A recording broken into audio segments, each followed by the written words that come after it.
안녕하십니까. 신의균의 국방TV 시큐리티 뉴스입니다. 자, 오늘도 밤새 이어진 이 우크라이나 전황 소식 또 간추려서 알려드리겠는데요. 휴전 협정이 순항하는 듯 했으나 또 젤렌스키 대통령이나 또 러시아 당국에서 이야기하는 거 보면 제대로 안 되는 것 같죠. 사실은 제대로 이렇게 빠른 시간 내에 될 수가 없습니다. 제가 지금 이 첫 번째 뉴스에서 말씀을 드리겠지만 이 우크라이나 곳곳은 지금 초토화되어 있습니다. 초토화되어 있는데 그게 지금 우크라이나에서 밝히기로는 중간 집계로 인적 피해 빼고 물적 피해만 5,800억 달러 이상이다. 그러면 그 지금 환율 한 700조 정도 되죠. 우크라이나가 과연 이 700조 원의 돈을 댈 수 있는 나라냐? 안 되죠.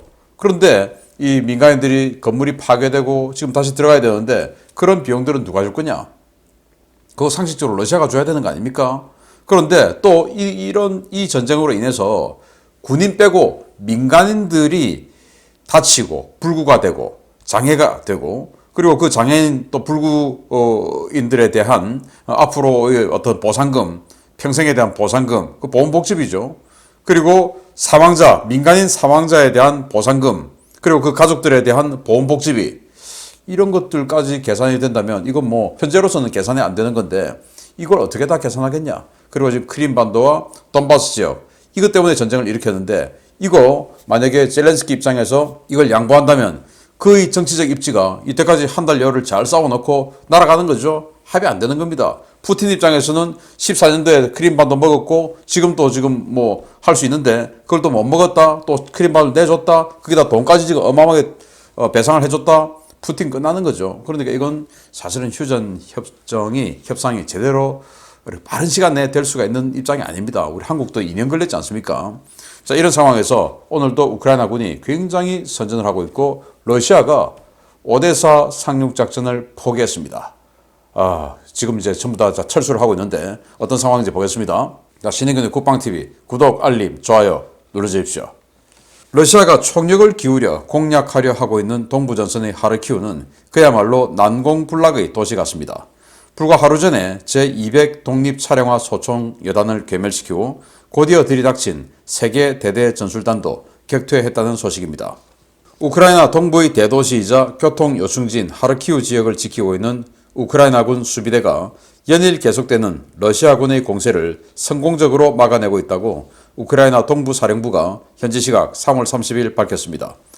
동부사령부는 하르키우시 외곽 경계선 2.5km 동쪽에 있는 말라야 로한 마을에서 3월 30일 러시아군의 공세를 받았으며 격전 끝에 이를 격퇴했다고 밝혔습니다. 러시아는 하루 전 제200 독립차량화 소총 여단을 투입해 말라야 로한 마을을 가로질러 이지움 방면으로 이동하려던 시도가 실패하자 제138 차량화 소총 여단과 제144 차량화 소총 4단 예하 제59 전차 연대에서 각각 2개와 1개씩의 대대 전술단을 차출해 말라야 로한 마을에 투입했습니다.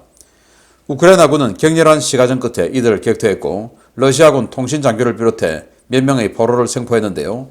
우크라이나 국방부가 공개한 영상에서 이 장교는 자신과 2명을 제외한 부대원 모두가 전사했다며 넋이 나간 얼굴로 신문에 응하는 모습을 보였습니다. 개전 당일부터 러시아의 주타격 방향에 위치한 전략 거점으로 엄청난 공세에 시달린 하르키우는 35일 넘게 러시아군의 공격을 막아내며 러시아군의 제1근위 전차군의 발을 묶어놓는 데 성공했는데요. 하르키우 전선의 선전으로 이지움 방면의 러시아군의 공세도 한풀 꺾일 것으로 보입니다. 자, 이게 어제 하루 동안 벌어진 전투의 잔상입니다.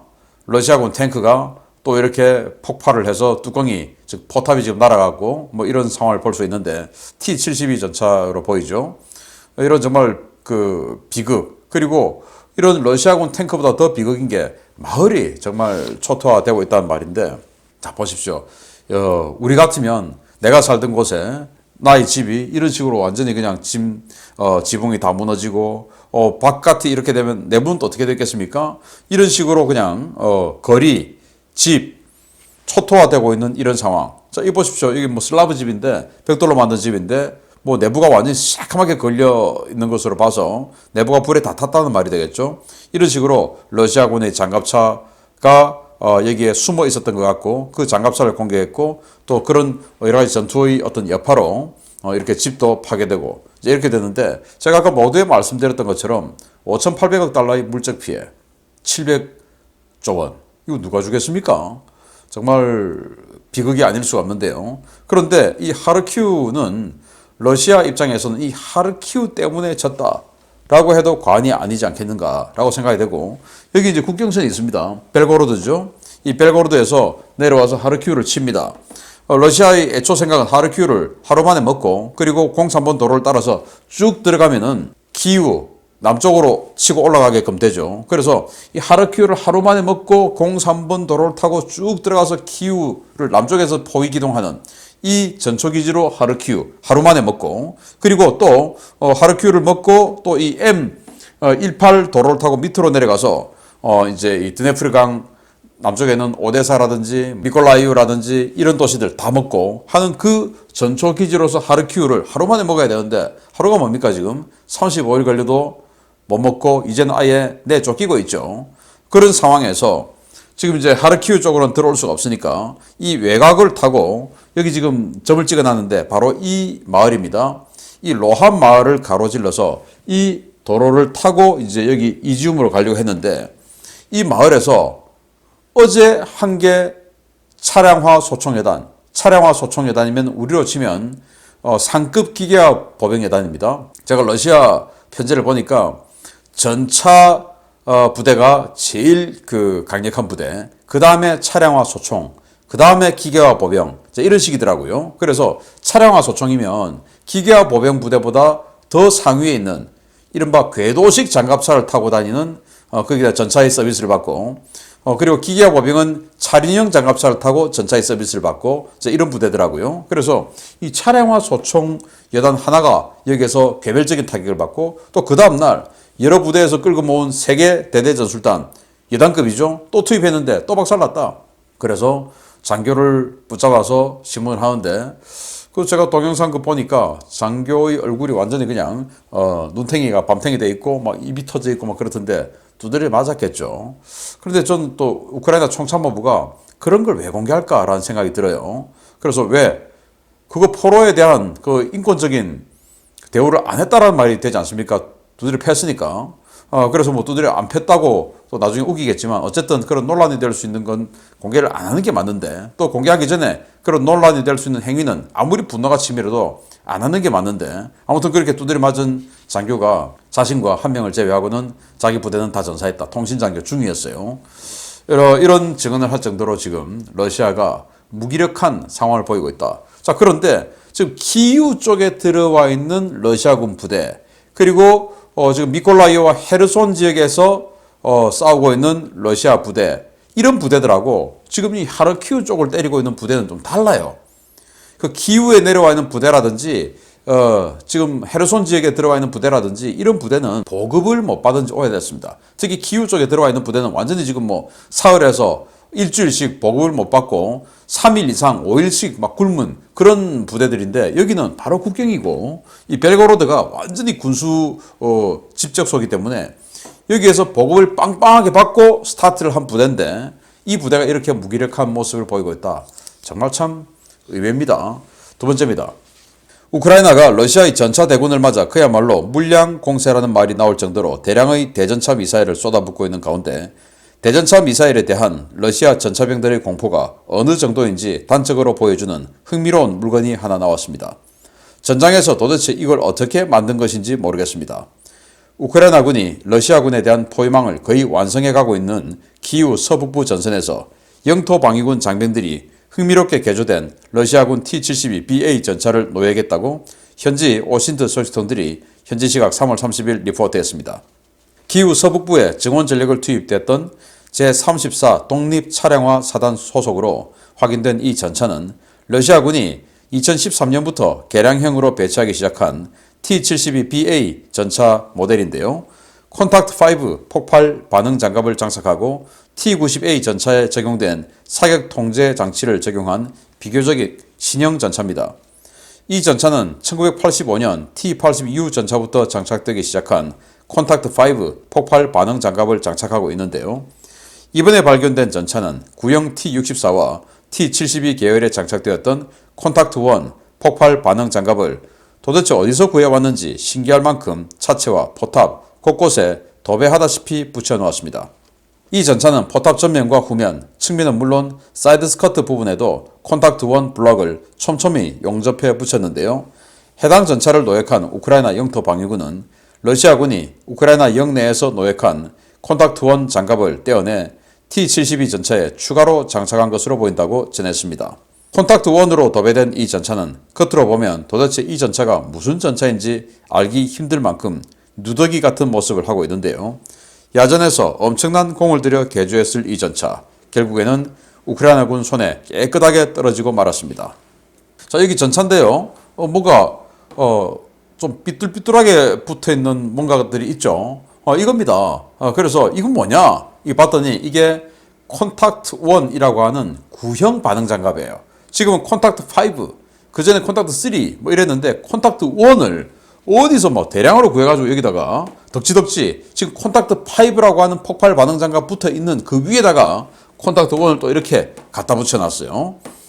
전차병들이 살기 위해서 정말 뭐 어마어마한 노력을 한 거죠. 자, 이 사진을 보시게 되면 이게 원래 T-72BA 전차의 비포 사진입니다. 원래 사진이에요. 그래서 깨끗하게 생겼죠. 그런데 여기 포탑 밖에 이렇게 뭔가 삼각형처럼 생긴 거, 뭔가 튀어나온 거 있죠. 이 T-72 전차는 요거 떼내면 그냥 호빵 거꾸로 얹어놓은 것처럼 호빵처럼 생겼어요.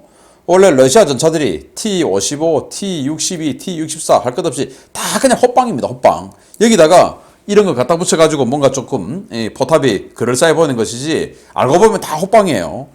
그래서 이 콘탁트 5, 이 콘탁트 5라고 하는 이 폭발 반응 장갑만 자신들의 주장으로는 750mm의 성형 자격탄 방어 능력이 있다. 즉 대전차 고폭탄 방어 능력이 있다. 750mm. 대단한 거죠. 그렇게 했는데 이번에 그냥 뭐 마구마구 깨지니까 안 된다. 여기다가 이런 거 갖다 붙이자 해가지고 정말 엄청나게 뭘 갖다 붙여놨어요. 앞에다가 막 삐뚤삐뚤 용접해서 갖다 붙였는데 옆에 여기도 이것도 지금 뭐 안 맞죠? 이건 뭐냐?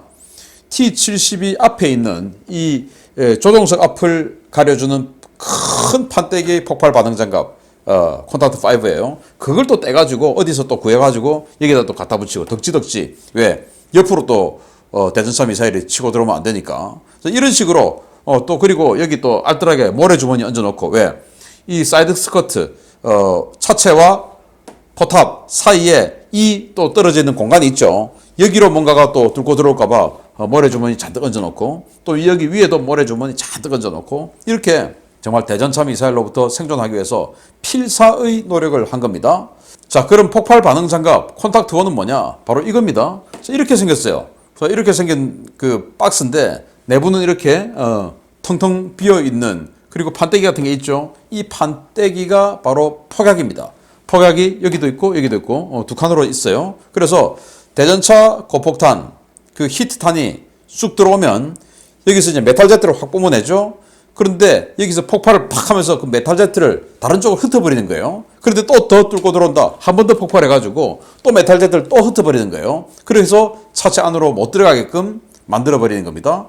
이게 1970년, 80년대 초반까지 과거 소련군이 썼던 콘탁트 1인데 이게 우크라이나군의 T-64 이런 데 붙어 있었던 것이거든요. 그걸 이제 이렇게 떼내가지고 여기 뭐 나사하고 박는 거 있으니까 정말 열심히 박았겠죠. 왜? 살기 위해서.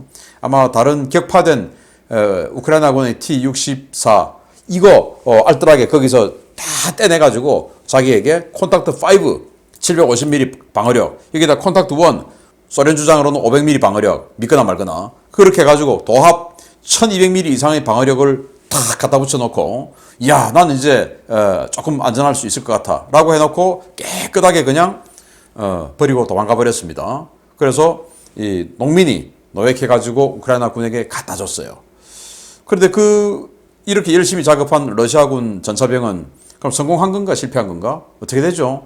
일단 현재까지 살아있는 것으로 생각되기 때문에 왜 전차가 파괴가 안 됐으니까 그냥 버리고 도망갔으니까 살아있는 거니까 생존 차원에서는 성공한 건데 이 콘탁트 1 이 작업을 통해서 생존을 했다면 성공인데 그게 아니고 성공도 아니고 실패도 아니고 애매합니다. 아무튼 이렇게 러시아 전차병들이 엄청난 공포에 시달리고 있다라는 거 알려드렸고요. 세 번째입니다. 오데사에 상륙할 것처럼 2주 가까이 바다에 떠있던 러시아 상륙 함대가 드디어 세바스토폴로 철수하고 있다는 소식입니다. 아무래도 오데사는 포기한 모양새인데 과연 이 배들의 상륙군이 정말 있었을지 의문이 쏟아지고 있습니다. 개전 후 사흘을 제외하면 한 달 넘게 흑해의 오데사 연안에 대기 중이던 러시아 상륙 함대가 현지 시각 3월 30일 오후 일제히 세바스토폴 방향으로 기동하기 시작한 사실이 확인되었습니다. 네이발 뉴스의 해상전 전문가 에이시아이 서튼이 공개한 센티넬 위성 사진에 따르면 우리 시각으로 3월 30일 오후 4시 57분께 흑해 오데사 앞바다에 남동 방향으로 항진하는 함대가 식별되었습니다. 이 함대는 러시아가 오데사 압박을 위해 포진시킨 상륙 함대로 슬라바급 순양함 모스크바함을 기함으로 삼아서 애드미럴 그레고로비치 호위함 한 척, 로프자급 상륙함 3척, 이반그레급 상륙함 한 척, 보코프급 순찰선과 소해함 등 12척으로 구성된 상륙 함대입니다. 이들은 개전과 함께 오데사 앞바다에 나타났다가 3월 10일부터 3월 13일까지 세바스토폴에 잠시 귀향한 뒤에 3월 14일부터 다시 오데사 앞바다에 집결하기 시작했는데요. 소해함을 대동하지 않았던 1차 집결 당시와 달리 2차 집결 때는 소해함과 함께 나타나 오데사 상륙 작전이 임박했다는 관측이 나온 바 있었습니다. 그러나 러시아가 애초에 상륙이 불가능할 정도로 요새화된 오데사 상륙을 감행할 리 없었다는 점을 감안해 보면 이 함대는 상륙 병력을 태운 것으로 위장하고 오데사 앞바다에서 우크라이나군을 붙잡아두는 미끼 역할을 수행했을 것으로 추정됩니다. 이번에 세바스토폴로 복귀하는 함대 규모에 만약 병력이 실려 있었다면 러시아는 약 2개 대대 전술단을 꾸릴 수 있는 병력을 확보하게 되는 셈인데요. 과연 이 병력의 존재 유무에 따라 남부전선의 상황이 많이 달라질 수도 있을 것 같습니다. 저는 2가지 측면으로 봅니다. 지금 이렇게 상륙작전을 포기하고 세바스토폴로 귀환하는 것은 지금 이 모습이에요. 여기 제일 선두에 여기 이 사진을 확대를 하면서 이게 뭐냐, 슬라바급 순양함인 모스크바함이다. 이렇게 에이치아이 서튼은 설명을 하고 있고요. 그리고 뒤에 지금 이렇게 10척의 배가 따라가고 있는데 이것들이 다 이제 상륙함하고 소해함 이런 것들이다 라는데, 원래 이제 오데사 앞바다에 항상 진을 치고 있었죠. 그런데 시속 14노트의 속도로 세바스토폴 쪽으로 우리 시간으로 3월 30일 오후 4시 57분에 찍힌 위성 사진이고, 그리고 현지 시간으로는 3월 30일 오전 9시 57분에 찍힌 사진이에요. 그래서 이제 상륙작전 포기했는데 이게 2가지 측면으로 볼 수 있죠. 하나는 원래 애초에 페이크였다. 그래서 저도 뭐 계속 주장했는데 오데사 상륙 못한다. 들어가는 순간 그냥 큰 세숫대에 물 가득 담아갖고 설탕 한 스푼 딱 부어서 무슨 단맛도 없이 그냥 녹아 없어지는 것처럼 들어가는 순간 녹아 없어질 거다. 왜? 오데사가 워낙 지금 방어를 튼튼히 준비를 하고 있고 또 5개 여단이 지키고 있는데 겨우 뭐 여기 1개 여단 또 채 안 되는 이런 거 들어가 봐야 들어가는 순간 흔적도 없이 사라질 것이다. 그래서 이거 페이크다. 이 5개 여단을 잡아놓기 위한 그냥 페이크다라고 계속 주장을 했는데 그게 맞는 것 같아요. 2번째는 그럼 페이크 치면 계속 치지 왜 지금 돌아가냐.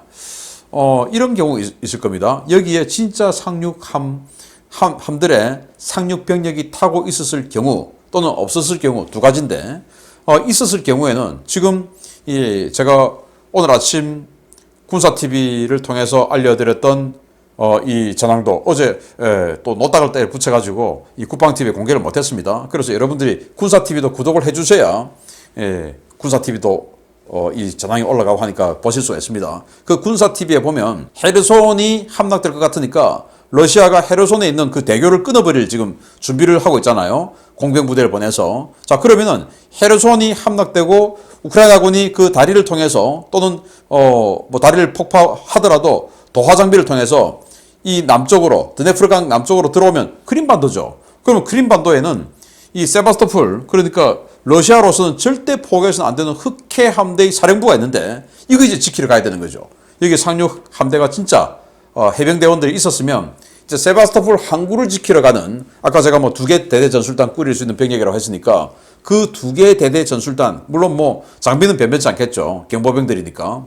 어쨌든 가서 세바스토폴 지켜야 되고, 만약에 없고 원래부터 애초에 그냥 그 해군 육전대들 애초에 뭐 그냥 페이크 치려고 그냥 보내서 마리우폴 쪽으로 보냈다면 그래도 여기 한 척당 35명에서 55명 정도의 승조원, 특히 이 슬라바급 같은 경우는 뭐 300명 훨씬 넘는 이런 승조원이 있으니까 이들이라도 끌고 가지고 지금 어제 또 제가 말씀드렸지 않습니까? 근위 해군 육전대 이런 이름으로 막 부대 창설하고 있다고 하는데 이 수병들, 이 해상 수병들이 무슨 전투 능력이 있겠습니까? 이들은 배를 탔을 때 잘 싸울 수 있게끔 훈련받은 사람이지 육지에서 총 들고 잘 싸울 수 있게끔 훈련받은 군인들이 아니거든요. 그래도 세바스토폴 항구 이 흑해 함대 사령부를 지켜야 돼서 그거 지키러 지금 병력 빼는 거 아닌가라는 생각을 해보는데요. 아무튼 이렇게 러시아가 완전히 민낯을 다 드러낼 정도로 지금 긴박한 상황에 있다라고 말씀드릴 수가 있습니다. 자, 그런데 이렇게 이야기하죠. 야, 신인균이 너 이야기 들어보면 우크라이나가 지금 뭐 다 이긴 것 같은데 그럼 모스크바 들어가지 왜 못 들어가냐? 전쟁은 그런 게 아닙니다. 모스크바 들어가는 순간 우크라이나가 지금까지는 방어전이기 때문에 선전하고 있지, 만약에 지금 이 탈환전에 들어가면 우크라이나도 탈환할 수 있을지 모릅니다. 예를 들어서 우크라이나가 크림반도에 들어왔다. 이제 그때부터는 공격부대가 되는 것이죠. 방어부대에서 방어를 할 때의 역량하고 공격부대로서 공격을 할 때의 역량은 또 달라요. 자기네들도 이제 후속 군수 지원, 병참 지원 이런 거 해야 되는데 그거는 다릅니다. 그리고 우크라이나가 러시아 국경을 넘어서는 순간 그때부터는 완벽하게 병참하고 뭐 이런 것들 돼야 되는데 넘어서는 순간 우크라이나는 러시아군이 무너졌던 것보다 더 빠른 속도로 그냥 한 방에 훅 가버립니다. 그 남의 나라 영토 함부로 들어갈 수 있는 거 아닙니다. 그런 능력 가진 나라 전 세계 몇 개 없다. 지금 제가 봤을 때 미국 빼고는 없다. 그전에는 뭐 러시아도 할 수 있을 것 같았는데 이제는 택도 없고 미국 빼고는 없다. 라는 말씀을 드립니다. 이스라엘 좀 할 수 있을까요? 아무튼 그 정도입니다. 마치겠습니다. 신의균의 국방TV, 그리고 갑자기 군사TV로 올려드릴 수 있으니까 군사TV 둘 다 구독, 알림 눌러주십시오. 마치겠습니다. 감사합니다.